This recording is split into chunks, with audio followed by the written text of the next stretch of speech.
আজকের এই দিনে আমরা ওয়াদা করছি যে আমরা বাস্তবায়ন করবই করব।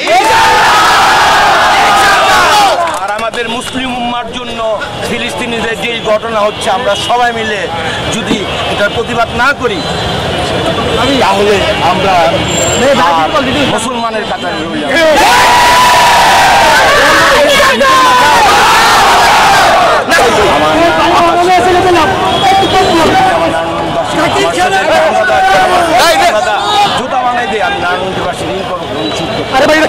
আমরা রাজনৈতিকভাবে যে এই ধরনের শেখ হাসিনা গভর্নমেন্টের কাছে আমাদের নেক্সট জেনারেশন এই ধরনের সম্মুখীন যেন না হয়,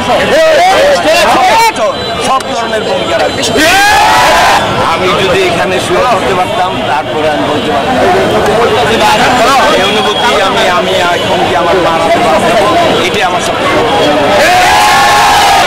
সর্বমূলে এই প্রশাসন আগামী দিনে এই প্রশাসন থাকবে। আমরা এই প্রশাসনের সহযোগিতা করে একটি নতুন প্রশাসনের মাধ্যমে মানবতার ভিত্তিতে বান্ডেল থাকলে প্রতি সেনমানিতে টাকা বাঁচবে। বিকাশ সেনমানি বান্ডেল কিনে জিতুন প্রতি লেনদেনে। নারায়ণগঞ্জের মাটির মানুষের নেতা জাকির খান দীর্ঘ 22 বছর পর নারায়ণগঞ্জে পদার্পণ করছেন। ওনার নামে যতগুলি মিথ্যে মামলা এবং ষড়যন্ত্রমূলক মামলা ছিল সকল মামলাতে খালাস পেয়ে এবং ওনার কারা মুক্তি শেষে আজকে উনি জনগণের মাঝে ফিরে আসছে। ওনার সবসময় ওনার ষড়যন্ত্র ছিল ওনার এই জনপ্রিয়তা ঈর্ষান্বিত হয়ে একটি মহল সবসময় চেয়েছে যাতে জাকির খান মুক্ত না পায়। সত্যের বিজয় যেহেতু সবসময় হয়, আমরা ওনার পক্ষে, আমরা এই যে আমার সহকর্মীরা আছে আজকে ওনার পক্ষে আমরা আইনি লড়াই করেছি।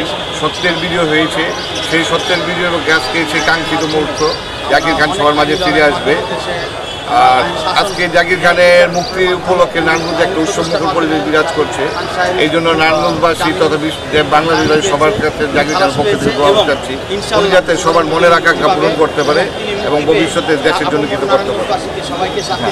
ওনার নামে মোট 33টা মামলা ছিল, উনি সবগুলি মামলা থেকে খালাস পেয়েছেন। আজকে সর্বশেষ যে 97 সালের একটা চাঁদাবাজি মামলা ছিল ওই মামলাটা থেকে আজকে মুক্ত হয়ে ওনার নামে আর কোনো মামলা মোকদ্দমা নেই। যে সকল মামলা থেকে মুক্তি পেয়েছে এবং সকল মিথ্যে মামলা থেকে ষড়যন্ত্রমূলক মামলা থেকে মুক্তি পেয়েছে।